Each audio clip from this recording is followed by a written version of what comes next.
Halo Sobat Cakap, kembali lagi dengan saya Nada Septa di podcast Basa Basi, Bahasana Bahas Ini.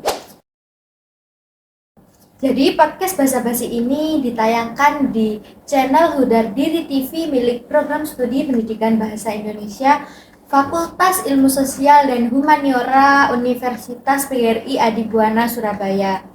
Untuk teman-teman yang bingung mau ngelanjutin kuliah di mana, pendidikan bahasa Indonesia ini bisa menjadi salah satu pilihan terbaik.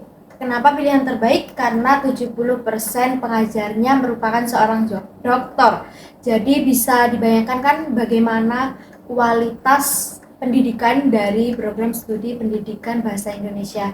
Nah, di podcast kali ini saya kedatangan narasumber dari mahasiswa angkatan 2021 yang kemarin baru menyelesaikan program pertukaran mahasiswa di Universitas Islam Makassar.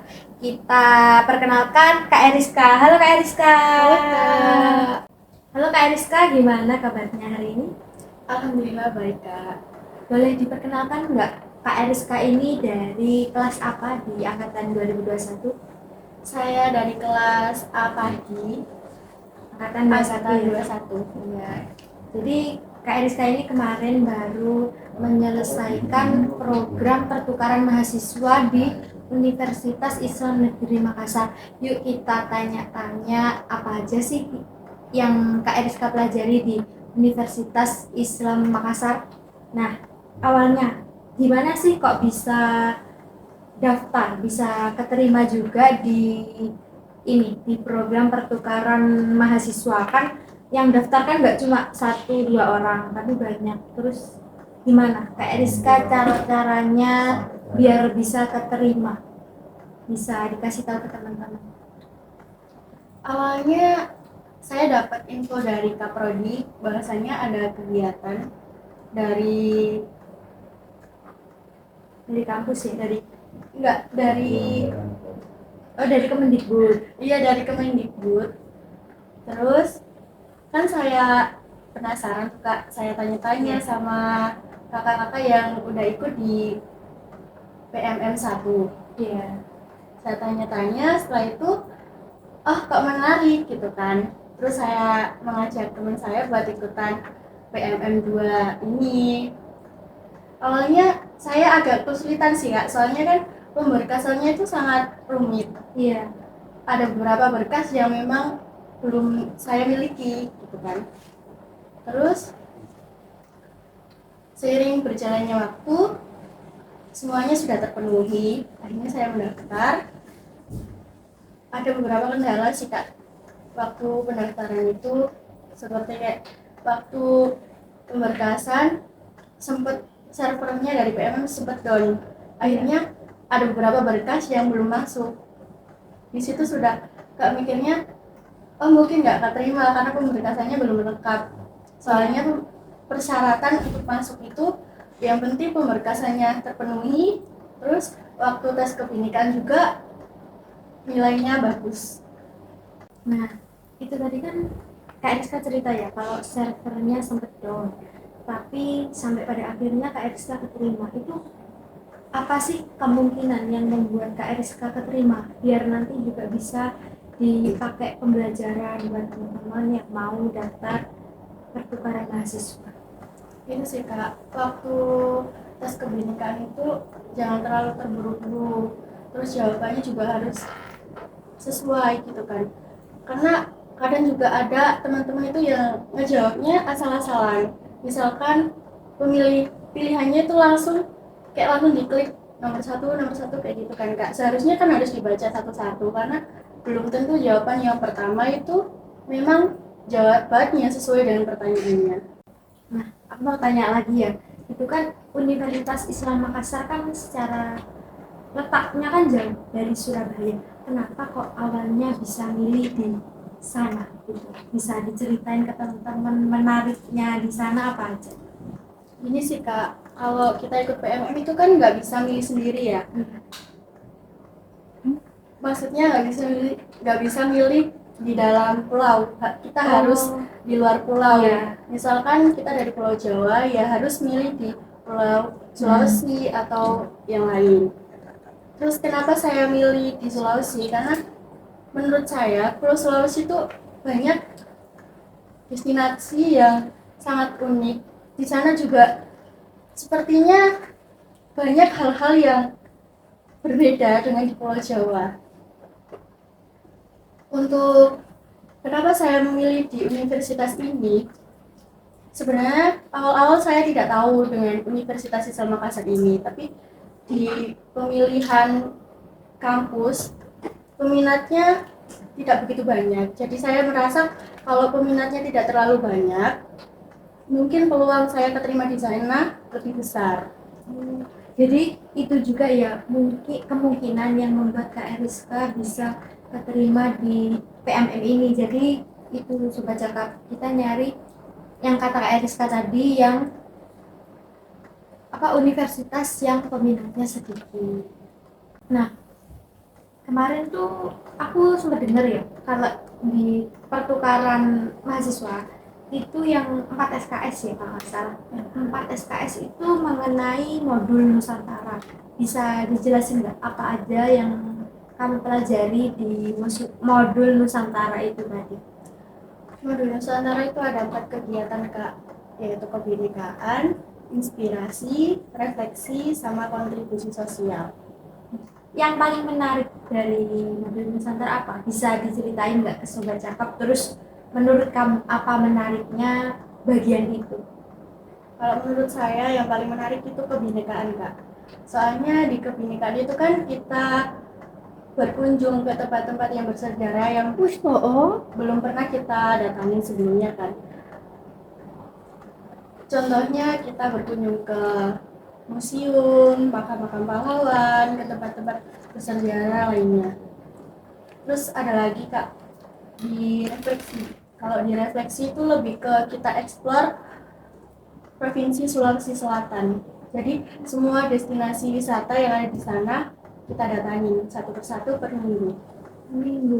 Berarti kamu itu hampir setiap minggu ketika waktu PMM itu setiap minggu itu jalan-jalan sambil belajar ya? Iya Kak. Itu didampingi sama dosen dari pihak sana atau cuma teman-teman sendiri gitu? Ada dosennya Kak. Oh berarti nggak itu ya, nggak cuma kamu belajar sendiri nggak ya? Iya. Ada dosen modul Nusantaranya sendiri. Oh ada dosennya sendiri. Iya. Nah, boleh diceritain nggak selain belajar modul Nusantara itu tadi, apa sih kegiatan Kak Eriska waktu PMM di Universitas Islam Makassar itu tadi? Kegiatan saya tuh ya kayak kegiatan sehari-hari aja sih Kak, kayak jalan-jalan, explore. Kan saya baru ya di Makassar, baru pertama kali ke Makassar, jadinya kayak pengen aja explore di tempat-tempat sekitar kampus kayak gitu. Terus saya tuh paling seneng kalau hari Sabtu malam Minggu itu ke Pantai Losari Kak. Di sana tuh ada banyak kegiatan, rame, banyak street food kayak gitu. Terus kalau sore-sore juga biasanya saya nongkrong di rooftop tempat tinggal saya. Di sana saya kayak melihat sunset kayak gitu loh Kak. Terus melihat senja kayak gitu, ngopi-ngopi bareng sama teman-teman, bertukar cerita, bertukar pemikiran. Apalagi kan kita di sana bukan dari pulau yang sama ya Kak. Iya. Ada yang dari Sulawesi sendiri, ada yang dari Papua, ada yang dari Medan, ada yang dari Pulau Jawa. Jadi kami kayak bertukar cerita, di Medan itu ada apa aja, di Kalimantan ada apa aja, di Papua ada apa aja, kayak gitu. Ditanya nggak di Surabaya ada apa aja sih Riz gitu? Ditanya nggak? Ditanya Kak. Jadi kalau saya ditanya di Surabaya ada apa aja, saya jawab kayaknya Surabaya nggak ada apa-apa, cuman ada panas aja di Surabaya. Tapi sebenarnya banyak loh di Surabaya, ada KBS, ada Pantai Kenjeran. Tapi maksudnya ya mungkin nggak alami seasri di sana ya, cuma Iya. kan juga ada gitu. Nah, yang membuat Kak Eriska milih di Pulau Sulawesi, apa sih awalnya yang terlintas di pikiran Kak Eriska ketika mendengar kata Sulawesi, baik sebelum maupun sesudah ke sana? Ya terlintas di pikiran saya itu pantainya yang cantik, senjanya yang cantik, terus ada tempat-tempat bersejarah yang banyak di sana gitu. Oh, itu. Jadi selain belajar, kamu di sana juga itu ya menikmati keindahan alamnya. Jadi apa membuat kamu betah di sana? Betah nggak sih di sana? Betah banget kak. Betah banget. Kalau punya kesempatan lagi nih, mau nggak PMM lagi? Mau banget kak. Mau di tempat yang sama atau mau ganti tempat gitu? Maksudnya ganti pulau? Kalau bisa ganti sih kak, soalnya kan nggak harus di Makassar aja, pulau-pulau yang lain kan juga perlu untuk dieksplor. Gitu. Nah, nanya lagi itu pengalaman yang paling mengesankan ketika kamu ikut PMM, boleh diceritain nggak ke teman-teman, terus alasannya kenapa? Pengalaman yang paling mengesankan adalah ngangkat air dari lantai 1 ke lantai 3 kak. Kenapa kok bisa ngangkat air dari lantai 1 ke lantai 3? Karena di Makassar itu agak sulit kak untuk airnya tuh jarang nyala. Kayak gitu kan. Jadi mau nggak mau kita harus cari air, entah itu di mana tempatnya harus kita cari kan kak, untuk mandi, untuk mencuci dan untuk yang lain. Jadi waktu itu kebetulan di rusun nawa saya airnya mati. Terus ada air cuman di musola, dan jarak musola ke rusunawa itu cukup jauh, mungkin pokoknya jauh deh kak. Saya ambil air itu dari musola, angkat ke lantai 3 ke kamar saya, itu rasanya kayak astagfirullah banget. Di Surabaya yang tempatnya panas kayak gini aja belum pernah angkat air sejauh itu. Di Makassar saya ngangkat air udah jauh, harus naik tangga 3 lantai pula. Itu pengalaman yang nggak bisa dilupakan sih kak. Itu kan salah satu pengalaman yang itu ya agak buruk gitu, tapi dibalik itu tadi lebih banyak senengnya apa sedihnya sih ketika kamu ikut PMM? Lebih banyak senangnya sih kak. Jadi apa kayak sedih yang angkat air dari lantai 1 ke lantai 3 itu bisa tertutupi ya dengan pengalaman kamu ketika PMM? Iya, sangat tertutupi kak, soalnya di PMM kan kita dapat keluarga baru, saudara baru, teman-teman baru, dapat pengalaman baru juga kayak gitu.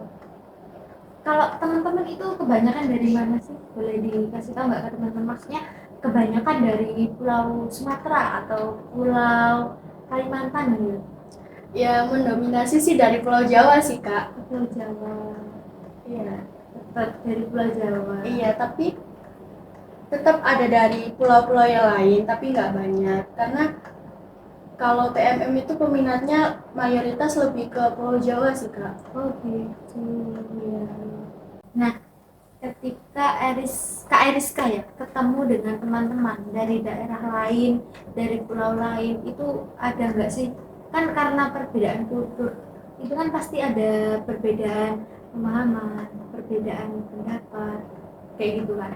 Itu gimana sih cara ngatasinya biar teman-teman juga tahu kalau nanti teman-teman ikut PMM itu bisa menyelesaikan masalah tersebut gitu. Kalau untuk perbedaan pendapat itu pasti ada sih kak, apalagi kita kan dari pulau-pulau yang berbeda ya, pemikirannya juga berbeda. Iya. Kita aja yang dari pulau sama belum tentu pemikirannya berbeda. Iya. Belum tentu pemikirannya sama.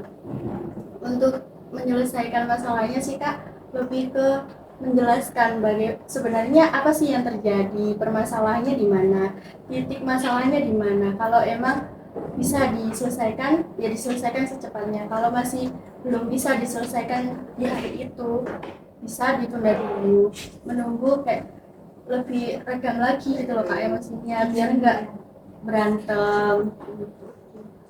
Nah, ada nggak sih pesan buat teman-teman yang mau ikut PMM?